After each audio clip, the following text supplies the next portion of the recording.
Hello, my dear aspirants. Today, I am going to tell you about RBI. आप जानते हैं कि भारत की जो संस्थाएं होती हैं, कुछ बहुत ही महत्वपूर्ण संस्थाएं हैं जिनके क्वेश्चन जिनसे लगातार कंटिन्यूसली पूछे जाते हैं और आपको उनके बारे में जानकारी होना ये आपसे एक्सपेक्ट किया जाता है। तो आज का टॉपिक है आरबीआई, क्योंकि अभी अभी आरबीआई के 26 गवर्नर संजय मल्होत्रा जी की अपॉइंटमेंट किया गया है। तो सबसे पहले आज हम उनके बारे में भी और आरबीआई के बारे में भी जानकारी हासिल करेंगे। आरबीआई जिसका फुल फॉर्म होता है रिजर्व बैंक ऑफ इंडिया, भारतीय रिजर्व बैंक।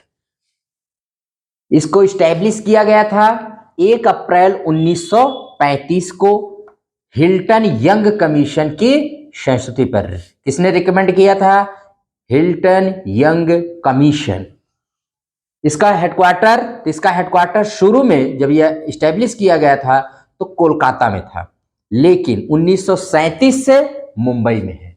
ये क्लियर रखिएगा। जैसे भारत की पहली राजधानी भी कोलकाता थी। सुप्रीम कोर्ट, भारत के सुप्रीम कोर्ट और कैपिटल और आरबीआई, इन सब का पहले जो हेडक्वार्टर था वो कोलकाता ही था, क्योंकि कोलकाता से ही अंग्रेजों ने भारत को जीता था। उसके बाद है लोगो, ठीक है। तो इसके लोगो में जो है tiger and palm tree, tiger का मतलब एक बाघ है और ताड़ का पेड़ है, इसको आप रिमेंबर रखिएगा। वैसे भारत का सबसे पुराना बैंक है बैंक ऑफ हिंदुस्तान, जो ओपन किया गया था अलेक्जेंडर एंड कंपनी के द्वारा 1770 में, उसका भी हेडक्वार्टर कोलकाता में ही था। आते हैं आरबीआई पर फिर से। अब सबसे पुराना विश्व का अगर बैंक देखा जाए भाई, स्विट्जरलैंड का बैंक है, स्विट्जरलैंड का बैंक। आरबीआई ने 2 देशों के भी सेंट्रल बैंक के रूप में काम किया है। तो 2 देश कौन से हैं? एक पाकिस्तान और एक बर्मा, ठीक है, जिसको आज हम लोग म्यांमार कहते हैं। बर्मा की इसने 1935 से 1947 तक किया था, पाकिस्तान का 1947 से 1948 तक इसने सेंट्रल बैंक के रूप में काम किया था। अब उसके बाद है लोगो हो गया accounting year versus financial year. देखिए, सरकार का जो होता है फाइनेंशियल ईयर होता है कब से? 1 अप्रैल से 31 मार्च। और जो आरबीआई का ईयर होता है उसको हम लोग अकाउंटिंग ईयर कहते हैं, लेखांकन वर्ष। तो इसका जो होता है, अब इसमें देखिए, जब शुरू में बैंक खुला था यानी 1935 में, तब इसका जनवरी से दिसंबर हुआ करता था। ये 1935 से 1939 तक था, लेकिन 11 मार्च 1940 से ये कर दिया गया जुलाई से जून। और कब तक? जून 2020 तक, जून 2020 तक, क्योंकि जुलाई 2020 से 31 मार्च 2021 तक 9 महीने, यानी यहीं से आपका इसका अकाउंटिंग ईयर भी कर दिया गया 1 अप्रैल से लेकर 31 मार्च तक। तो प्रेजेंटली आप इतना जानिए कि इसका भी अकाउंटिंग ईयर और भारत सरकार का फाइनेंशियल ईयर जो है सेम है, 1 अप्रैल से लेकर 31 मार्च तक। अब आरबीआई के कंपोजिशन या स्ट्रक्चर में देख लें तो इसके सारे गवर्नर से लेकर के जितने भी अधिकारी होते हैं सबकी नियुक्ति जो की जाती है appointed are, they all are appointed by the government of India, central government के। तो जैसे इसमें देखेंगे हम लोग आरबीआई बोर्ड, इसमें कितने लोग होते हैं? तो इसमें देखिए एक गवर्नर होता है जिसका टेन्योर 3 वर्ष या 65 वर्ष की आयु तक, जिसे 2 वर्ष तक बढ़ाया जा सकता है। देखिए टेन्योर के मामले में इनका टेन्योर तो वैसे गवर्नमेंट मोस्टली इन लोगों के लिए नॉर्मली जो है 3 वर्ष के लिए करती है, लेकिन अधिकतम ये 5 वर्ष तक किए जा सकते हैं।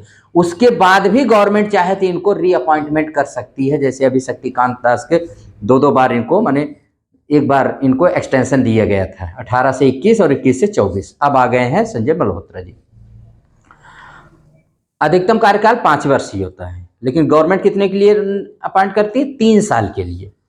डिप्टी गवर्नर 4 होते हैं, डायरेक्टर जो होते हैं 4 होते हैं, फाइनेंस मिनिस्टर डायरेक्टरेट वित्त मंत्रालय के निदेशक इसमें 2 होते हैं, government of India director Bharat सरकार के निदेशक इसमें 10 होते हैं। टोटल नंबर आप देखेंगे आरबीआई का जो बोर्ड होता है तो उसमें 21 लोग होते हैं, 21।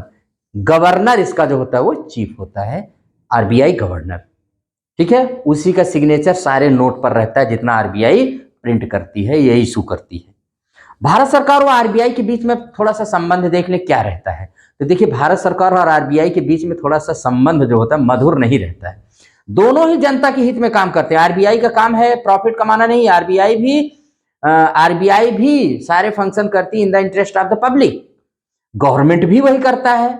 लेकिन अब जैसे गवर्नमेंट ने किसानों के या किसी के कर्ज माफ कर दिए, तो आरबीआई को बहुत बड़ा झटका लगता है, शॉक लगता है, ये क्या हो गया, यानी उसको लगता है कि ये पैसा तो मेरा डूब गया है। तो ये दोनों में खींचातानी चलती रहती है। जब भी गवर्नमेंट कोई स्टेप उठाती है, थोड़ा सा ये विवाद रहता है। अक्सर दोनों में तालमेल बैठा के ही चलें तो ज्यादा अच्छा रहता है, और चलते भी हैं, लेकिन थोड़ा बहुत डिस्प्यूट रहता है, इसको भी रिमेंबर रखिएगा। अब आ जाते हैं आरबीआई के फंक्शंस। क्या फंक्शंस है, क्यों आरबीआई बना है। मैंने बताया ना कि आरबीआई टोटली भारत सरकार के अधीन काम करता है स्वायत्त ऑटोनोमस बॉडी है, लेकिन भारत सरकार के गवर्नमेंट ओन्ड है। ठीक है, तो आरबीआई के काम होते हैं जैसे इशुएंस ऑफ मनी, माने मुद्रा जारी करना, जितने भी कितनी भी, यानी 2 रुपए से लेकर के जितनी भी रुपए हैं। जैसे इस समय 500 रुपए तक छप रहे हैं, सबसे बड़ी नोट 2000 आई थी, लेकिन अब उसको थोड़ा सा आरबीआई ने वापस ले लिया है। तो 2 रुपए से लेकर के 500, माने 2 रुपए आप देख रहे हैं, 5 रुपए देख रहे हैं, 10 रुपए देख रहे हैं, 20 रुपए देख रहे हैं, आप 50 रुपए देख रहे हैं, 100 का देख रहे हैं, 200 का देख रहे हैं, 500 का, यही इतना इस समय इसके डिनोमिनेशन में ये सब करेंसीज हैं। ये सबको इशू कौन करता है, आरबीआई। ठीक, और इशुएंस ऑफ मॉनेटरी पॉलिसी भी आरबीआई जारी करता है, to control the flow of money in the market and if less then give it more money. अगर पैसा ज्यादा है तो उसको, यही मॉनेटरी पॉलिसी क्या है, पैसा अगर मार्केट में ज्यादा है तो उसको खींच लो, अगर कम है तो पैसा डाल दो, यही है मॉनेटरी पॉलिसी। विदेशी मुद्रा, फॉरेक्स रिजर्व, ये सब आरबीआई के ही अंडर में रहता हो। बहुत ज्यादा हमारे यहाँ बढ़ रहा है भाई। सरकार के लिए बैंकर का काम करना, अगर सरकार को चाहिए धन तो आरबीआई ही देती है। बैंकों का बैंक, बैंकर्स बैंक कहलाता है आरबीआई। और अंतिम करदाता के, लेंडर्स टू लास्ट रिसॉर्ट, सबको अंत में यही उधार देता है, चाहे वो बैंक हो चाहे वो गवर्नमेंट हो। अगर भारत सरकार को भी जरूरत पड़ती है तो पैसा कहां, भारत सरकार कहां से लाएगी, आरबीआई के पास से। ये हमारे जो कमर्शियल बैंक, थोड़ा सा जान लीजिए, कमर्शियल वर्सेस आरबीआई। आरबीआई जो होता है वो भारत का सेंट्रल बैंक है, हमारा यही। और सेंट्रल बैंक, बाकी जो हमारे कमर्शियल बैंक हैं, जैसे एसबीआई हुआ, बीओबी हुआ, इसमें तमाम तरह के एचडीएफसी, आईसीआईसीआई, मतलब सब कमर्शियल, इनका सबका काम है प्रॉफिट कमाना। आरबीआई का काम प्रॉफिट कमाना नहीं है, उसके काम यही है जो मैंने अभी आपको बताया। तो बैंकों को भी अगर जरूरत पड़ती है तो आरबीआई के पास पैसा निकालते हैं, वैसे ही जैसे हम आप जाकर के बैंक से करते हैं, जो हम आप बैंक से करते हैं, सेम बैंक और गवर्नमेंट जाके आरबीआई से करते हैं। लोन लेना देना जो भी है सब कुछ, हम पैसा जमा करना है तब भी जैसे हम आप बैंक में रखते हैं, तो बैंक और गवर्नमेंट भी एक तरह से जाके आरबीआई के ही पास पैसा, गवर्नमेंट तो नहीं रखती होगी, लेकिन ये क्या, बैंक अपना जाके पैसा वहीं रखते हैं। गवर्नमेंट के तो इतने खर्चे हैं, कहाँ वो पैसा रखे, उसको तो जितना चाहिए खर्चा ही करना रहता है। ठीक है, अब करेंसी जो इशू करती है, तो करेंसी जो मीन्स ऑफ एक्सचेंज होता है, करेंसी से ही सब कुछ लेन देन होता है। और मिनिस्ट्री ऑफ, वित्त मंत्रालय के निर्देश पर ही आरबीआई करेंसी को इशू करता है। ठीक है, और 1 रुपए के करेंसी नोट और सिक्के जितने भी होते हैं सारे, इनको छोड़ करके, 1 रुपए का नोट और सारे सिक्कों को छोड़कर, बाकी 2 रुपए से लेकर मैंने कहा 500 रुपए जितने भी इस समय चल रहे हैं, 500 रुपए तक चल रहा है, तो सबको आरबीआई ही इशू करती है। इसको भी 1 रुपए के नोट पर भारत के वित्त सचिव जो होते हैं उनका सिग्नेचर होता है। ठीक, तो आप इसको रिमेंबर रखिएगा। एक फैक्ट और जानते रहिए, भारत सरकार जो होती है, आरबीआई मुद्रा जारी करने का अधिकार है आरबीआई के पास, लेकिन मुद्रा को विमुद्रीकरण का अधिकार, विमुद्रीकरण डिमोनेटाइज करने का अधिकार गवर्नमेंट ऑफ इंडिया के पास है, भारत सरकार के पास है।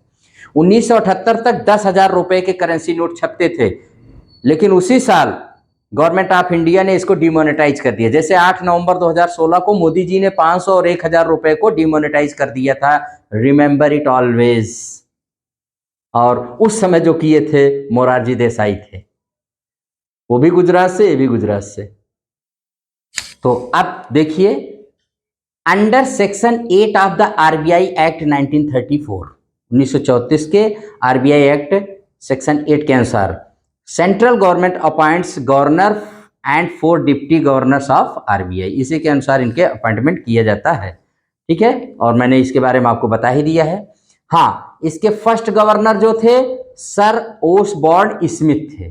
पहले governor sir Osborne Smith. First Indian governor Chintaman Dwarkanath Deshmukh थे। ठीक है, सीडी देशमुख इनको कहा जाता है ये। और इनका सबसे लॉन्गेस्ट टेन्योर भी था।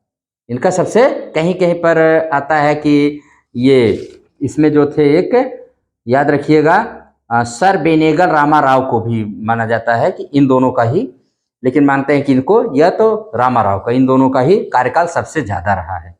सबसे कम टेन्योर किसका रहा है तो केजी अंबेगांवकर का रहा है। ठीक है, और इसके बाद आप देख लिए कि गवर्नर की नियुक्ति। अब हमारे जो आए हैं 26 गवर्नर के रूप में आए हैं संजय मल्होत्रा जी, जो 11 दिसंबर 2024 यानी आज ही उन्होंने इसके पदभार ग्रहण किया है। ठीक है, अगले 3 साल तक ये रहेंगे। आरबीआई जो है सारे बैंकों के लिए नियम कानून बनाता है। रेगुलेटर ऑफ ऑल बैंक्स ये कहलाता है, सारे बैंक को ये रेगुलेट करता है। 2024 में आरबीआई ने 90 वर्ष पूरे किए और प्रधानमंत्री ने 90 रुपए का सिक्का जारी किया। 2035 में आरबीआई अपना माने शताब्दी स्वर्ण समारोह मनाएगा।